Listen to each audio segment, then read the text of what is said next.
First of all, I'd like to thank Deviant for buying us dinner on this last night of SHOT Show 2020. So, a little bit of a seafood extravaganza for us before leaving the Vegas at the amazing steakhouse in the Circus Circus. I know.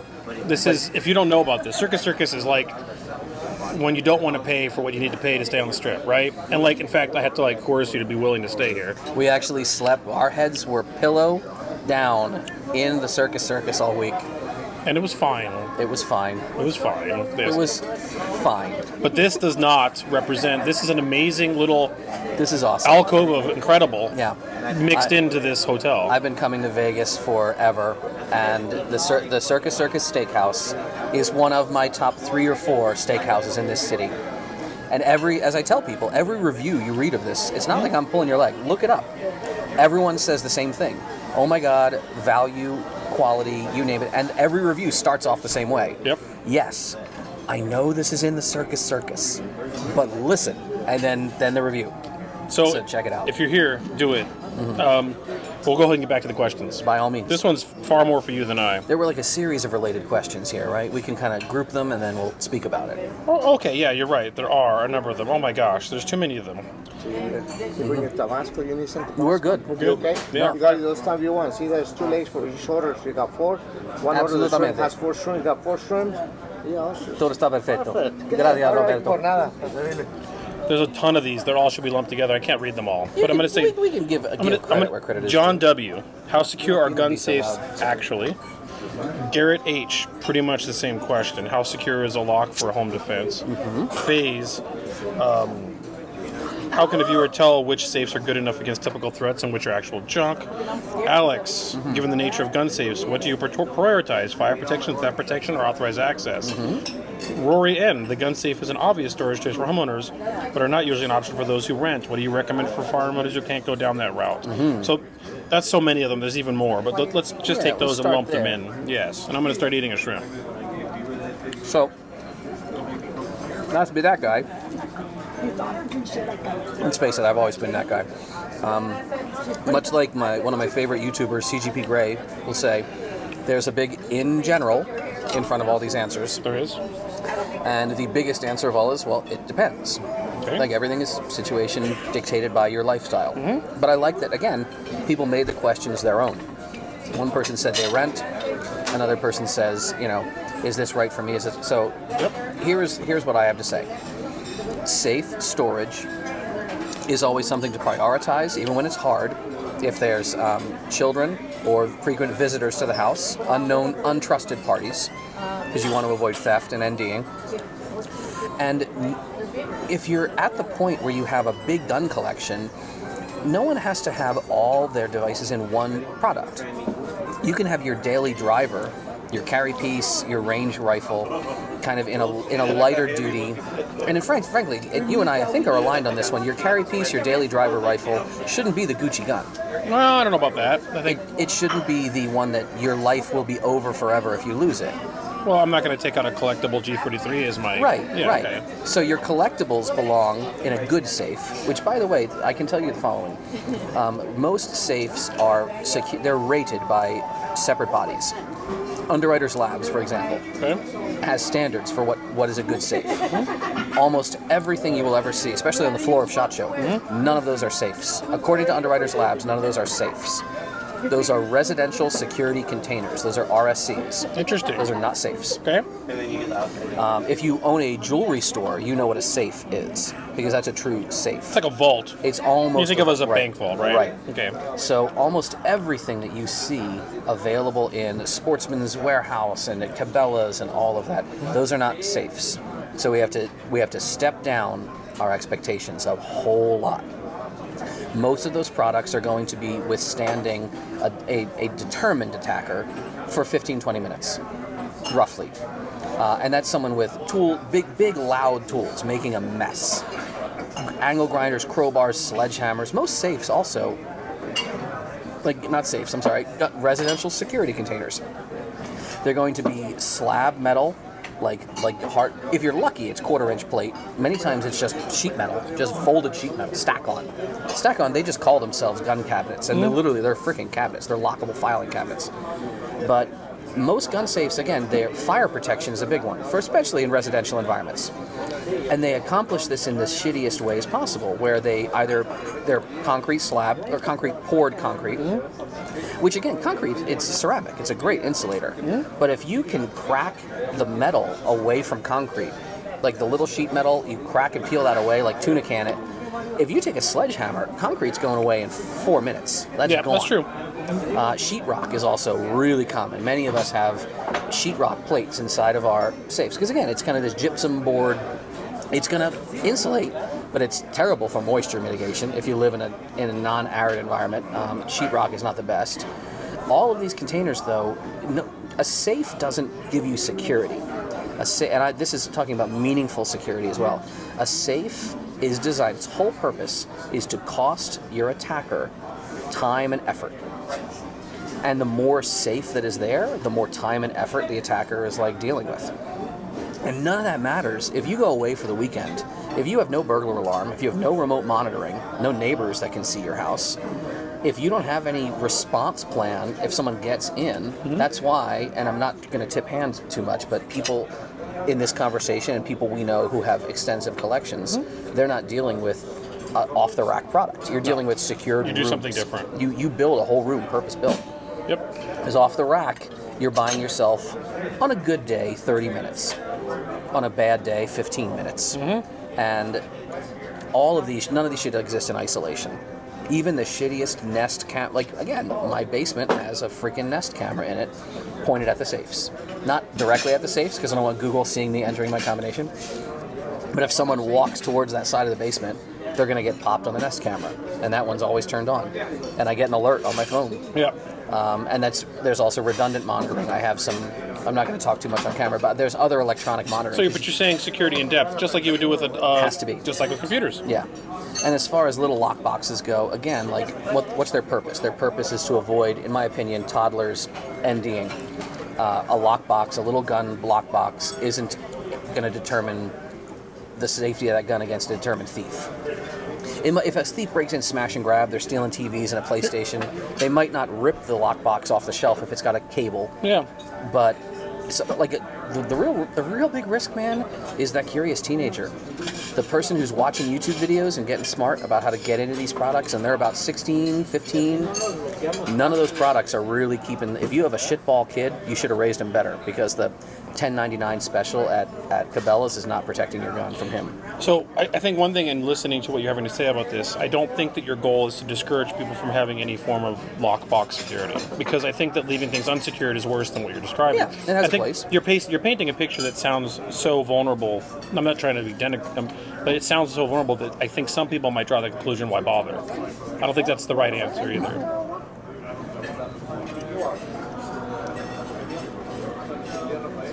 And there were a couple of other safe questions we had here. Yeah, right? why don't you read a few of them? Oh, so Rory N talked about if you rent. Yeah. What do you do? That's a different problem entirely. Do you go cabinets, concealment, insurance? All of these or none of these. It depends. Insurance is good. By the way, many people's homeowners insurance will not cover high-value items like firearms unless you enumerate them with a special rider.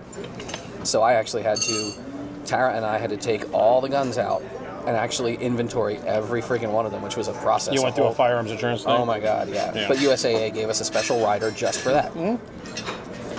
Nicholas S. I want to make my home more secure. It seems pointless, though, if a fancy lock can be bypassed by throwing a brick through my living room window. Well, it's true. You're not wrong, Nicholas. Yes, but again, is the thief being obvious? That draws a lot of attention. Yeah. And Hunter T says the same thing. Recommendations for hardening your apartment when you can't make permanent modification. I'll say this. No one wants to drag a bed frame out of your apartment. And if you bolt any kind of locking product into your bed frame, yeah, they're not going to drag that down the hall without looking. They might try really to cut good. It free. They might try to. Hopefully you've got a Nest camera or something.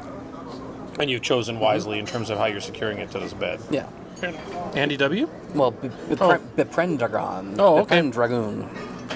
What is your favorite learn to lockpick typeset or alternative? This is my new favorite crossover. Oh, that's so sweet of you to say. Kind I of a hope he means- softball for you, isn't it? Yeah. Yeah. The crossover, I guess he means me being on your channel. I don't know. Carl's actually been so sweet about this. You're probably going to see me more on his channel. I don't know why he puts up with my dumbassery, but I love getting to hang with this guy. And this week is always a kind of a gem on my calendar. We've had a lot of fun at SHOT Show. Yeah. So as far as learn to, and I even commented to you on Patreon, but everyone will now see. It's like I'm still on the board of Tool with 3 O's, the nonprofit, the open organization of lockpickers. They have one of the best intro pick sets available. They have a whole suite of like progressively pinned locks. I can vouch for Yeah. this. I have all of that stuff. And we don't sit on our laurels, right? We're not just, cranking out the same thing. Like Christina Morsel, she's amazing. Lockpicking Lawyer, who many of you might watch, like he's part of our design team. Lonnie Bates is part of our design team. They're making new pick profiles all the time. And our new pick set is always evolving. Our beginner's pick set is better than some high-end pick sets. Because you're adding some of those alternative. Yeah. All right, fair enough. Andy W., what are your thoughts on the spate of new calibers coming out, and what does it take for a caliber to go from Wildcat boutique to mainstream? I think for the most part, most of them are wildly unnecessary, and rare exceptions like 6.5 Creedmoor are the exception. One of my favorite, I speak in analogies so much. CGP Grey, the YouTuber, Yeah, I love him. did a special on sort of disputed countries. Okay. Sort of not like Sealand, but almost like Sealand. Yeah, Like- yeah. And he said, what makes a country? And he said, meaningfully is what I'll say. You're a country when other countries think you're a country. How many other countries recognize How many you people as a realize this is Right, real? Yeah. Right? And all the micronations all recognize each other, but like no one else does. So like what makes a Wildcat cartridge no longer Wildcat? Like how many does Ammo Man sell it? Yep. If, is like- it widely available? Right. Is it widely available? Or else is it hard to freaking get? Is it priced in a way that seems achievable? Actually, I think I've seen Ian answer this question, because some of these questions, of course, we get in other guises in the past. Can you buy it at Walmart? Now, of course, Walmart's becoming contentious in terms of ammo sales, but back in the day when that was not the question, like, could you go to Walmart and get a box of 308 NATO? People love when I say that. 308. It took me a beat there. Like, Yeah, what? that always is a fun one. But like, can you go there and get 308? Can you get 762x39? Can you get 5.56? Actually, can you get 300 blackout? And the answer is generally yes.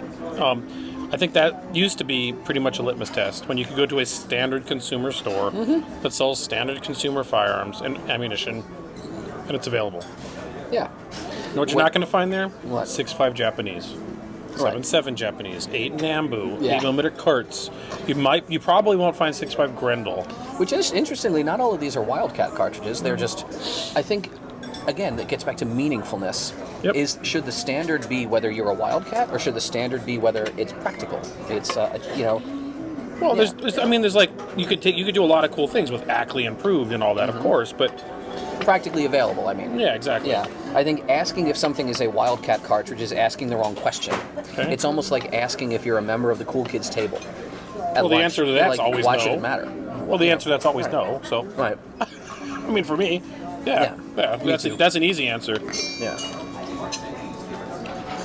So, Zach has a question for you, Carl. Uh-oh. Specific to you. Carl, in your experience as a collector of firearms or a competition organizer in firearms events, Yes. have you any personal dealings? Have you ever had personal dealings with federal agents, especially the ATF, in their official capacity? Any interesting stories? He might be looking for salacious stories, but I bet people mistake the fact that as much as we grouse about the government and their policies and their implications, like a lot of us know a lot of Govy people. Do you know ATF people and such? Not really. I did help the Washington State Police Department with some of my gear by sending it to them to test with in a case they were working on, and they were very kind and sent me some patches and a little note saying thank you for your help. So that was something. It was like they were literally dealing with a criminal case. They didn't have this thingy, and I had the thingy. So I sent them the thingy, and they used it, and they sent it back. They were very kind about it.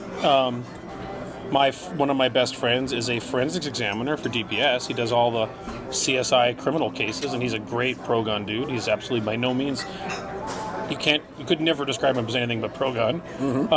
in terms of dealing with the ATF in official capacity, the worst, and if this is even worse, I don't know. The worst thing I ever ran into wasn't ATF. It was Border Patrol. Living in southern Arizona, Border Patrol's a kind of omnipresent force. And for some reason, I've had 2 occasions in which they considered themselves the people to exhibit or enforce firearms laws, where there was a suppressor or a short-barreled rifle, and they asked to see paperwork. It happened at 2 ranges. One was the Tucson Rifle Club, and the other one was the Casa Grande semi-improved public range. And here's the thing. They don't really have jurisdiction to enforce that. Yeah. NFA is tax law. It's Treasury. Yeah, and so the Border Patrol has the jurisdiction over Border Patrol things, but in terms of them enforcing a law based around financials and taxes, frankly, they don't have any right. If you had brought the gun across the border, then they could start talking. Otherwise, they should shut the fuck up. So in one instance, I always do carry my paperwork with suppressor, and to be honest with you, it's easier to just grease the skids and not deal with it. So I'm like, here it is, it's all legit, and they were fine. One other time I saw this, I was not the one that they were questioning. It was another guy who is a Marine, long-range, F-class, incredible shooter. And he was laying on the ground shooting his suppressed rifle. Same thing, it was Border Patrol. And this is a great story, actually. I watched this happen. It wasn't not me, but this is a story I watched happen. They come up to him and they're like, hey, Border Patrol, we need to see the paperwork for that suppressor. And he stood up and he goes, and he pulled out his badge from the company he worked at, which he's a Marine, but he also worked at a company. And he goes, oh yeah, XY Corp, thanks. And then laid down and started shooting again. Did they fuck off? They stood there and stared at him, and they were like, and they walked away. Yeah. So, I mean, all authority figures, it is always a game of, sometimes it's easier to just deal with it and let it slide by. Sometimes it's not. I did show my paperwork and they went away. And this is an instance where he called them on their game and they knew they were outside of their game and left. In terms of dealing with the ATF, my only things that I can say about that is my very small interactions with them where I've called to ask a question or something like that. They have been always courteous, consistent, and attempted to be very helpful, to be honest. You know what? I can speak to that anecdotally in a sense. So one of the mainstays of the DEF CON shoot, great hacker, I won't name him by name because he'd probably be okay with this story, but he has filed so many questions with the ATF, so to the point that it's almost trolling. Oh, okay. He had one letter to them that was like 26 questions, and they answered every goddamn one of them, like seriously, politely and seriously. And one of his questions was, if I have a rifle, can I have a system where because you have to shoot one pull of trigger per fire. Per round fired. He said, can I pre-charge the rifle with like 30 trigger pulls, and then on the 30th trigger pull, can it let loose 30 rounds? Oh. Now, this didn't even exist. He was just... No, it was a theoretical question. Theoretical question. Because he was trying to find every little possible angle to circumvent NFA as a hacker would. And they literally broke it. They're like, no, well, you see, because that 30th trigger pull, the one impulse of action would have resulted in more than one round expulsion, and therefore, blah, blah, blah. And they like... It's funny. It's almost like watching when a little kid asks questions, and a really earnest is my word. Yeah. The ATF is very earnest, even when they might think the question asker isn't. That's been my experience. That's always impressed me about them. I obviously mileage varies in the world, and I've seen we've all seen very terrifying things come out of different parts of different alphabet elements of our government. But in terms of my personal interactions with them, they've always been really easy to work with. And I feel like, in my personal interactions, they've tried to be fair. Here's one for me. David W. What is the best lock for a beginner to practice single pin picking on? So, David, you saw me answer in the Patreon thread for everyone else. My answer was not a master lock. And there's a broader element to that. You don't want the shittiest, cheapest lock because the feedback you get becomes so irregular and the cylinder housing is flopping around. You sort of get the bad return on it, right? You kind of find out that you might luck out, but you're not learning. Right. Yeah. It's kind of like if you want to learn marksmanship, you can't use the cheapest rifle. That's not necessarily because this is more the target, right? You want a target that's going to give you good feedback. You can't have a target downrange that's going to flop around in the wind and the breeze, because at that point you're not actually sure if you're hitting or not. Like, is it me or is it you? You're not getting you're not getting consistent feedback. Right. And so go just a little bit higher. And I'm going to say tool, or if you come into our classes, we buy locks from the same. Caba Ilco is this big name in locks. We buy from the Caba factory. I submit spreadsheets to Caba, and I say, can I have a bunch of locks pinned like this? And they're going to give us decent cylinders that at least will behave in a consistent and smart way, so that the user is getting meaningful feedback. Meaning you learn to read the pins. Yeah. And it turns out on this particularly terrible lock, all you have to do is depress pin 3 and it'll turn the cylinder. I'm just giving that as a really bad example. But if it's always consistently that, you're getting some feedback and learning and education out of it, versus just kind of like mucking around in there with rando attacks until the pin 3 happens to just bounce out of the way. It's like if you're trying to learn to box and your opponent is drunk. Or if you're trying to learn to become good at poker, and your opponent doesn't really know how to play poker, you might wallop them in each case. But each time you're scrapping, you're like, what are you doing? And you're not getting better because your opponent is so bad. You want the lock you're practicing on to be just slightly above your current skill set. That's a good way to put it. Just slightly. And it's the same thing with competitive environments. You want to chase the shooter that's just a little bit better than you. You don't want to go after the guy that's winning every match every year. You don't go out there your first match and be like, I'm going to beat Russell Fagan. You just don't do that. Well, you can, and you're going to be sorely disappointed. One does not simply beat Russell Fagan. Exactly. But, I mean, you try that. If that's your goal, you're probably going to get disappointed and frustrated and not learn. But if you pick someone else that's at a near similar skill set to you, you're going to get somewhere. And the lock would be a very similar approach to that. For you. James P. Were there any advantages of the 1892 over the 1873 Winchester? Both could fire the same cartridge. Was it just marketing to sell a new gun or to compete with Marlin? Yeah, there were. There definitely were, although I would say advantages are debatable. I would say they are differences, and it depends on what you're trying to do. The 1892 was designed to have a different locking action that could increase the pressures of the cartridge and maintain it. Remember, the 1873 is simply a basic toggle link action, and therefore the amount of pressure that can be applied to it within the size of the gun is your limitation. You can make it larger, like you did with the 1876, and then fire 45-60 or other rounds, but the only way to increase the strength of that toggle length is increase the size of it. By adding locking lugs or other assemblies like you see in the 92, you can increase the strength of the locking system without increasing the size of the gun. So is the 92 a stronger action? Yes. Is it a slower, more clunky action? Yes. I personally think that the 73 chambered in pistol caliber cartridges, such as the 4440 or 44 Winchester cartridge or centerfire, is kind of the high water mark of the speed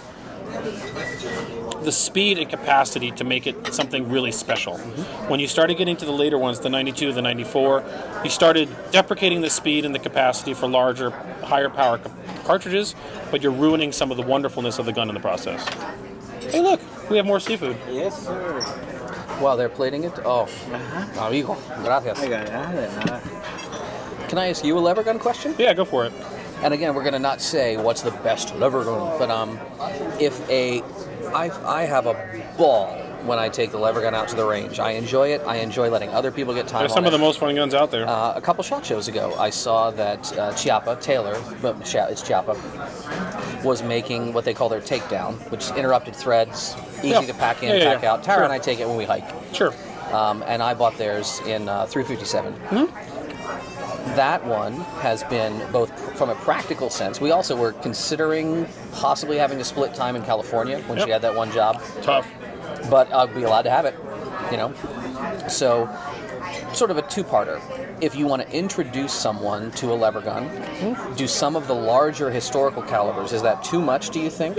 Or do you want to try to find people, here's a 357, here's a 44 mag, or do you think it doesn't matter? Like, if someone has never shot lever action at all, is it more fun to go with an historical piece or one of the more modern expressions? I don't think a history of the cartridge matters to the person that's experiencing the love of the potential love of what a lever gun is. So what I will say is that I'm going to go ahead and double down on my statement.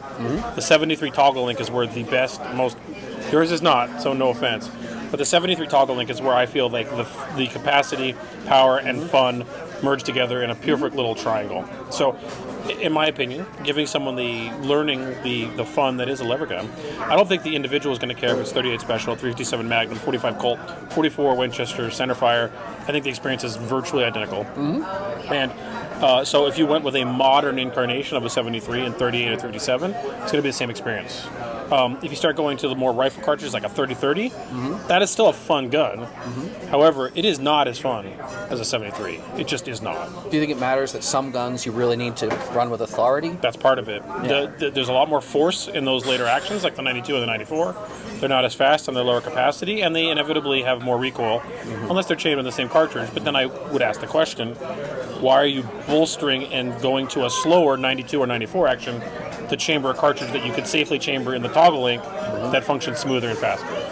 I think once we get into toggle links and the like, the end user experience, unless they're a very learned person like yourself, it's like debating box locks and side locks and shotguns. The user is going to, the average new user is going to just have a ball no matter what. I think all lever guns are fun. I'm just saying that the peak of fun is the 73. All right. Yeah. Bunny asks you, love the channel. Please keep up the great work. Thank you, Bunny. Yeah, thank you. I know you both prefer, he might mean both of us, I don't know. 5.56. Okay. But Carl has said a 30 cal would be appropriate in a theoretical shit hits the fan scenario if the user were alone. And you have said that. Would 7.62 by 39 be an ideal chambering for someone limited to one AR for all purposes? Self-defense, hog hunting, training, and that unlikely but still interesting to theorize shit hits the fan and you're by yourself scenario. Well, the reason I said that for the by yourself scenario is that what you don't have with 5.56 is barrier penetration in general. And frequently speaking, not to be on the negative side of things, but if something were to really bad happen, people don't generally stand in the open to get bullets. They generally take cover. Cover is hard to penetrate with the wrong cartridges. 308 does a pretty good job of punching through cover compared to 5.56. 5.56 can even be deflected by concealment, not just cover. 7.62 by 39 does a better job of punching through concealment, a little better job of cover, but nowhere near like 308. So in terms of the ubiquitous, is this the best thing, which is kind of what this question comes down to, I don't think that the difference between 39 and 5.56 is sufficient enough to me that I would warrant that. I would rather stick with the cartridge in its original intended platform and the reliability that comes with a 5.56 chambering. Yeah. If I wanted to be concerned with that potentiality, I would be more likely to stick with something bigger, such as 308. I mean, how many times has Ian talked about armies over the years have wanted to put their freaking, all their riflemen with one caliber, and then you have your kind of squad automatic weapon with another one. Usually the machine guns. Machine gunner, and trying to find that balance, but then you end up with a saw or like a light machine gun. You're asking the same question that many people have asked. It's never going to be perfect, and I agree with you completely. Every time they've tried to just make it all one thing, they land up going away from it again. Right. Yeah. Now, if you were in Bunny's situation, we're going to constrain this. I'm not saying this is your life, Bunny, but let's say you live alone and anticipate you always will. Okay.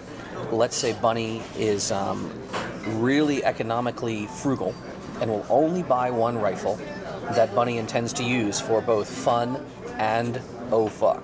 Okay. 30 cal or 5.56? It's a hard call. I think it depends on the environment you're in. Again, do we live in an urban environment? Are we rural? I mean, it depends. In my world, it's almost if I'm going to buy a car that's capable of X, Y, and Z, and I'm only going to drive it on highways 90% of the time or cities 90% of the time. Yep. You look at your life and you say, how practical, how likely is the chance that I'm actually going to need it for that one weird percent? And you can't, if you live your whole life, humans are shitty at risk analysis. We are. If all you ever do is try to plan for the most unlikely scenario, you're probably equipping yourself with the wrong shit. Yep. I mean, this is an unlikely scenario, right? Yeah. God. If you get the 5.56, which is going to be cheaper to shoot and more practical in all the other environments, you're probably going to be more mastered with it. Come the awful day. My inclination is to say 5.56. Yes, and then then invest, if the need is there, invest in some specialty cartridges with better projectiles for certain issues. Tara and I own loads of 5.56 rifles. We each own one 308 Winchester rifle. Yeah, fair. All right. Nate asks, what's a hacker talk at a conference like DEF CON or other that has really made an impression on you? And there's so many online that I love. If we can think of maybe one that people could go watch themselves. The one that I think I told Nate, go all the way back to DEF CON 9. Way back. Simple Nomad. Yeah, I've been going since single-digit DEF CON days. Simple Nomad's talk called Widdershins. Widdershins and his hacker talk. I think it's only available on audio. And Simple Nomad's an incredible person. Failing that, watch literally anything that Jason Scott has ever presented. And Jason Scott increasingly doesn't call himself a hacker, but he's one of the best presenters and storytellers that I could ever imagine, and he's fucking marvelous. Okay. Have there been any con talks, or even might even expand it to hacker writings or articles or anything like that in old text files? Anything that really made an impression on you? 3. One is which has showed up on the channel quite a few times. The original Hacker Manifesto by The Mentor. Lou is a great guy. That still resonates to this day. I bought Lou a lunch once in New York. And what he wrote in, I believe, was 1986, still resonates to 2020, unmodified. Those principles still stand. Yep. And the morals behind it still stand. And that, I don't know what he would think of this, but some of that writing was some of my influence on how I demonetized InRange and tried to modify the monetization method of the channel. That's one. The other two are presentations I saw both by the same presenter. Not the Chris Rock comedian, but Chris Rock, who presented 2 times at DEF CON. One of which was I Will Kill You, which was an entire discussion about the extremely insecure and unscientific and uncontrolled method of which... Another glass of wine, or are you okay so far? Yes. Yes? Okay. It was called I Will Kill You, and it was a discussion about how a person could essentially be artificially killed in the legal system. Yeah. They're not dead physically, but it's the record keeping Yeah. that allowed you to be, I'm now declared legally dead, and then creating a new identity. Yeah. He went through the whole process, and it is disturbingly simple. Yeah. That was one. And the other one, I don't remember the exact title of it, but it was essentially a discussion of how to overthrow a nation state. And it was this proverbial, like, if, then, or, like, maybe you would do this, and maybe you would do that, and maybe if you did this, this would happen. And then if you did this, maybe that would happen. And then it was, oh, this is exactly what the United States did in this country. Yeah. And it's amazing to watch it. And He's a great presenter. Yes, he is. And there are many other great you so much. presenters. You're welcome. And I don't mean to leave any of the other great presenters out in the process of talking about him twice. But both of those presentations for him were extremely, not mind-altering, but definitely a paradigm shift of thinking about things. Good answer. Those would be my 3. Sweet. Andrew B. Any thoughts on dragons? I heard they were in Games of Thrones, but I'm the guy that never watched it. Never watched Games of Thrones either. I guess I watched like the last 2 episodes because I couldn't go to my friend's houses without it being on. I guess we don't have any thoughts about dragons then. They haven't got me yet. Dandy Echo. These are fucking marvelous questions. What toppings do you like on pizza? I'm pretty simple on that. Extra cheese, pepperoni, and then ridiculous amounts of the sprinkle crappy Parmesan cheese. Yeah. Oh! I thought you were gonna go with the red flake. No. That's the really bad Parmesan, like the not quality Parmesan sprinkle cheese. Like So the craft that comes in the green container. I'm super happy with extra cheese, pepperoni, and Parmesan cheese. And then to make the throw some pineapple on there too. So, there's a friend of mine, if you know anything about risk analysis and threat modeling, his name is Adam Shostak. My wife and I are very good friends with Adam and Terry. They're lovely people. They went to Italy with us. They're like our travel buddies. Okay. Adam makes some of the best pizza that I've ever had in my life, in Italy or out. And he has really gotten into the dough process of different things he can do.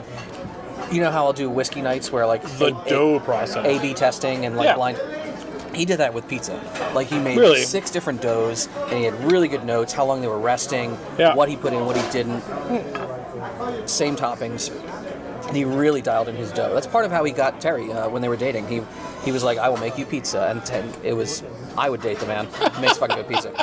But he has done, so my favorite pizza is whatever Adam is making, which sometimes will involve a little bit, there was like lemon was happening once with some chicken, which I wouldn't imagine on pizza. But my story, and I don't want to deny you when I mentioned in the Patreon comments, the Stewart pizza. So when I was working at a .com in the 90s, Stewart pizza. Stewart was the CTO. Okay. And there was a pizza that he would order on Pizza Day, because like the company would buy people fucking pizza. Yeah. Stewart pizza is the following. It's effectively Hawaiian pizza with black olives. So Hawaiian pizza is going to be ham, pineapple, and sometimes bacon, but not always. So it's Stewart pizza is Hawaiian pizza with black olives, and make sure there's bacon as well. And here's why. If you rattle off that list, there's at least one thing, black olives, pineapple, that somebody doesn't like. Yep. Stewart used to work in a tech company. He was always in technology, right? And before the .com boom, when everyone was in tech, like if you were in a big fucking company, healthcare, who knows? Yep. Company would order pizza, and all the marketing people and the sales people and everyone at office drones, it's Friday, fuck off. They're going to leave their desk. They're in the kitchen, they're in the mess, they're eating all the free pizza. Yep. Well, IT never sleeps, and they're always the last ones to get upstairs out of the goddamn dungeon. And all the goddamn pizza would be gone. Always gone. It would be 50 empty boxes and 2 veggie pies that no one wanted in the first place. Think how many times that happened to me? Yes. Yeah. Why are you fucking ordering veggie pizza? No one's eating it. No, there's vegetarians. But even they don't eat the goddamn veggie pizza. They just eat the cheese. That's true. So Stewart, he didn't like all these things. He wasn't a big black olives guy. And one of his head of technology did not like pineapple. But they just decided that they would like it. They decided they would like it. They're like, we're going to force ourselves to like it. And then at least 1 or 2 would be a Stewart pizza. And no matter how, it could be 6:45 at night. They come upstairs. There's still some Stewart pizza? There's still 2 goddamn Stewart pizzas untouched. And when I worked for Stewart at the .com, like I learned to like Stewart pizza, and to this day, And Stewart pizza's still better than no pizza. is better than no pizza Or a veggie Or a pizza. veggie pizza. Yeah. Yep. Great. You know in Poland they put peas on pizza? No. Peas, actual peas. You Polish viewers, if I'm lying, tell me in the comments. What I do wonder is why Hawaiian pizza doesn't have Spam on it. Well, that's kind of it should be Spam. To be proper, it should be Matsubi style Spam. But most of the time, and domestically, it's easier just to throw ham because ham's available. But yeah, proper Hawaii. In Hawaii, you get Spam on it. Do you? Sometimes. Okay. All right. I haven't been to Hawaii in like 5 years, so I don't know. I don't know. I've never been there. It's hot. Eric L. Do you think that the greater value of printing firearms, I assume Eric means additive 3D printing, plastic or metal, currently lies in replicating pre-existing designs in a cheaper or more dispersed way, or in pushing the boundaries of new design, innovative directions? What are some of the benefits of this tech that you see? This is getting very close to the Sky Talk, the non-recorded Sky Talk. The non-recorded that Sky Talk. You gave at DEF CON in the past. I think it's 2 levels on this, right? One of them is that until additive 3D printing gets to the point where we can put things together where we create what we consider a reliable, high-volume, round-count firearm, we need to consider that the materials we're working with are deficient in terms of the tensile strength of the kind of things we would like to do, and we should reference designs from the past that had those issues best on the metallurgy and metals that were available to them. So 3D printing initially, I think, will be able to replicate old designs that were designed to deal with the deficiencies of the materials they were dealing with in the first place. Kind of like what the Mark III lower we're doing with what would Stoner do 2020. You're designing a lower out of polymer. You don't make the same thing. You make a different lower designed around the material. And if you want to 3D print something, you look at some of the old designs and reapply them with new materials because those materials now reflect the same issues they were dealing with then. One of my favorite examples of this is the Schwarzlose blow-forward pistol. It's a terrible pistol. You shoot one, it's terrible. It's got terrible recoil. Yeah. But it's got a giant reinforced wall in the rear to deal with all of the potential power of the cartridge and a recoil shield, right? Well, how much polymer does it take to recreate that wall for a blow-forward pistol that's still safe to fire, let's say, 10 rounds. I don't know. That's an experiment. But the reality is that design back then, which you look at now and you're like, this is a really terrible design, still might have application now with additive 3D printing based on the material strength we're dealing with. Yeah. But we're already seeing this happening. We were in the 6-hour booth at this, and they're doing additive 3D printing titanium suppressors, and they're able to create baffle stacks, for lack of a better term, inside of the suppressor that could not be machined with any standard form of machining. Right. That means that we'll also see a modern iteration of 3D printing in which we can build things that could not have been built before. Yeah. So It's so fascinating. The answer is both. Yeah. That's fucking awesome. Let's see. Christopher S. Another one specific to Carl. Okay. But I'll hone in with my I demand to answer. If I have opinions, I probably don't. Carl, you have mentioned that a powered rail shared power source rifle could be an improvement for rifles. Yes. You have so many thoughts after seeing us and talking to people today. Are you aware of the T-Works, which we saw? Yeah, we can did even see. drop some photos in if I want to fuck with this guy and make him edit the Oh, video. editing. Yep. Yeah. Just, I'm going to not talk for 5 seconds so Carl can find the image and put the image on the fucking video. Not fair. You might want to see this article, and he links the Firearm blog, who I've written for. They covered it. Yep. What do you think of the T-Works and related systems? Well, I think that it's a step forward. I think it's a little... It's not exactly where I was going with it, mindset-wise. They did make the point that Picatinny mounts are easier than M-Lock. But what I want to see is something that can be one retrofitted to existing systems, not necessarily proprietary, but 2, embedded in a more seamless way. And I don't think that we necessarily be locked down to only Picatinny mounts for it. I think it is a step in the right direction. And there have been, without giving away too much, a lot of discussions about potentiality in that regard. Will it happen? I don't know. But I do have some ideas on different ways to approach it that aren't, I'm sure they're not only mine, but I think that I would like to see if that's something that we could make happen someday. Yeah. But I do believe this wholly. Whether it's these ideas or that one or some other one, this will happen. It is the future, and this is where things have to go. Yeah. We have to get collaboration, though, amongst not just the manufacturers of the rails, but the power units and the things that are mounting on them, unless we come up with some sort of bridge adapters between your aim point and your power source.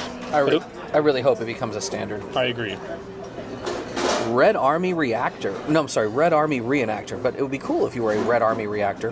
Could be like cool. just giant nuclear guy. Red Army Reenactor says, "Good day, guys." I guess you're Australian.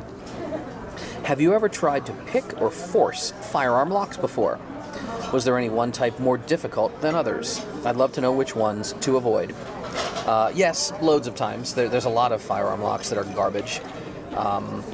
Basically, it's kind of this get what you pay for, right? Like Project Child Safe.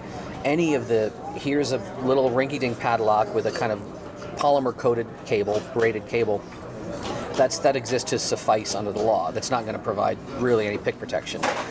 You know what was really compelling? And we haven't seen, they're on the market, but they're not mainstream. The Zor. Yeah, the Zor was really interesting. Was really neat. That was kind of a cool idea. As far as I'll just go with what I like. I don't like anything electronic for any of my locks whatsoever. The Zor is electronic, but It was the best engineer. It was not an enclosure. No. I like fully mechanical systems. They don't have to enclose the whole gun. They can just be a locking system. And so Shot Lock, the older generation of Shot Lock products. The new ones have a shitty override key. The old generation was 100% mechanical, and they were a 5-button simplex style lock. And I have fucked with that until the cows came home, and it's almost as good as Kaba simplex. Like, it's really hard. You have to really jam, and it's a beast. If I'm mounting it on my bed frame, which Tara and I do on each side of our bed, no one's going to lay on their belly like Michelangelo painting the Sistine Chapel and fucking manually decode this beast for 20 minutes. So I love that one. All right, here's the deal.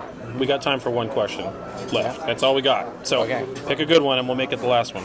Okay.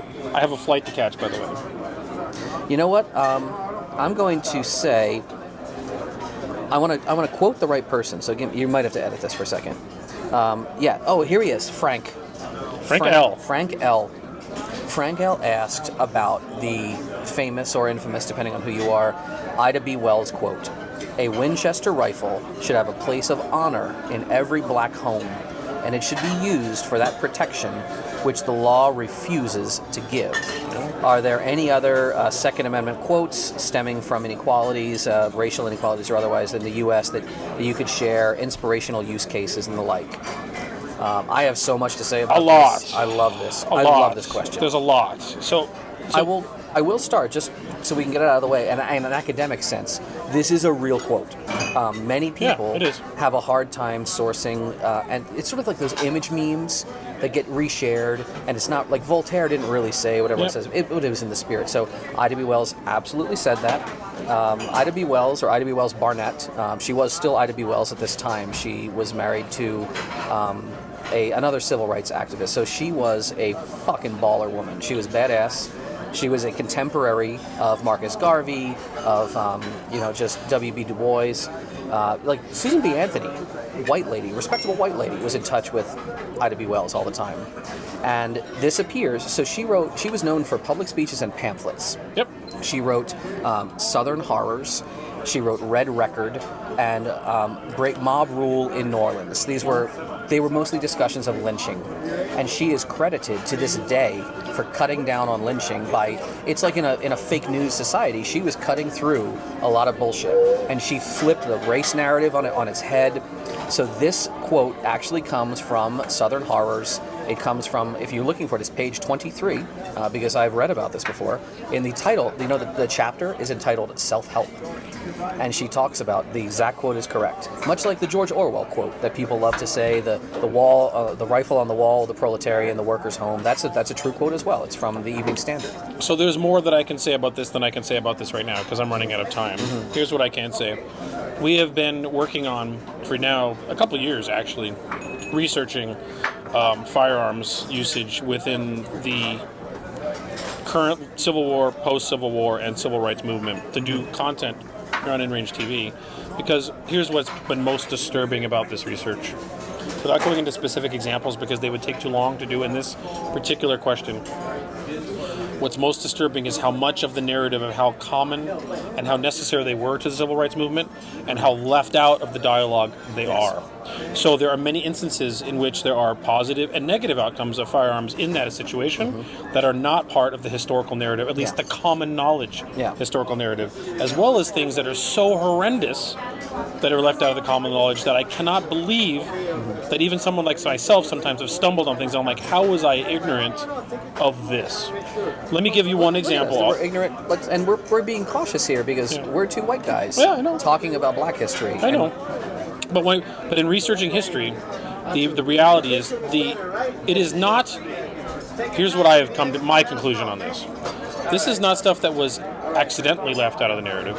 It is stuff that was intentionally left out of the narrative.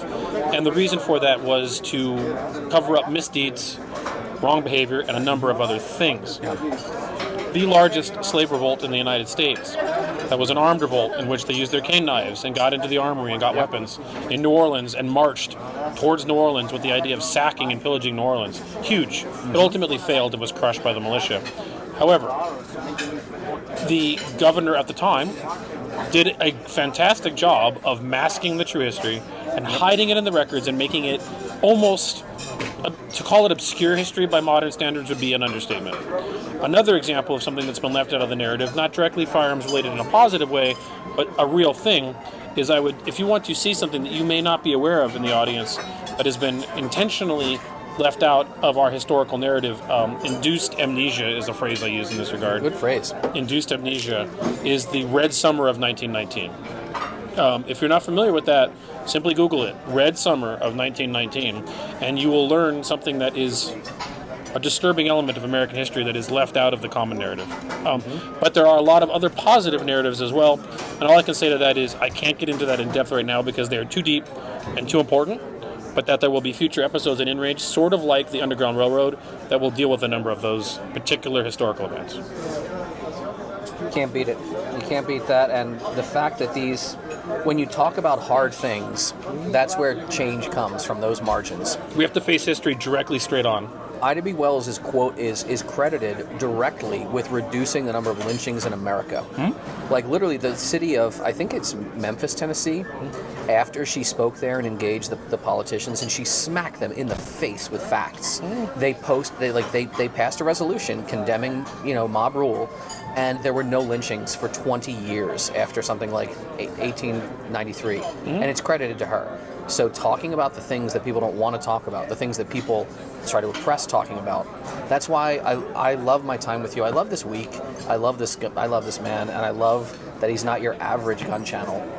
I'm so thrilled to be able to participate in this with you. I'm thrilled to have you here. Yeah, thank you so much for just inviting me out, and I can't wait to be around you again, man. No, I the same, and what an incredible way to finish off our SHOT Show adventure with this fine meal and doing a Q&A for the audience. Hopefully you guys enjoyed the questions. It's just Diet Coke, but I'll go ahead and cheers you to that. Salud. And one stark reminder about that kind of topic that we're dealing with right now is that we should not forget that the majority of anti-gun laws in this country are based in racial origins. Yeah.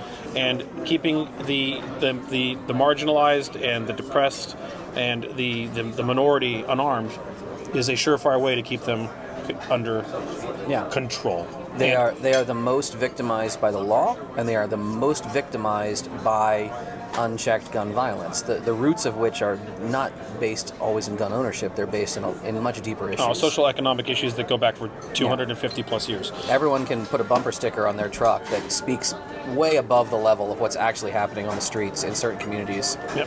And people like us, again, I feel awkward just because we don't live with the same troubles every day that these communities have. Gun violence, as everyone who wants to keep their AR, they're going to beat the drum that say, do you know most shootings are never AR? It's all handgun. Yeah, who the fuck's getting shot? It's not people that look like us. For very different reasons. And the solutions need to address a lot of, they don't need to address the goddamn AR. They need to address nothing that's firearm related at all. No, it's cultural and social, political and economic, and it needs to be faced head on, and the history of it is where that has to start. Because if we don't face our history, we can't face our current. Right on. Guys, thank you for watching. If you like this kind of stuff, consider supporting us on Patreon. Ultimately, it's the Patreon supporters that get the questions in here. We don't get to all of them. We never can. If your question didn't get in here, I apologize. Tell me in the next solicitation that it wasn't and how many times you've asked it. Oh, they'll tell you. And I know, and I'll try and include it. I hope you enjoyed this. It was a very unusual Q&A, but always is when I have the opportunity to speak to such an intelligent person as Deviant. So always appreciate that, guys. Thanks a lot. Stay tuned for the next episode.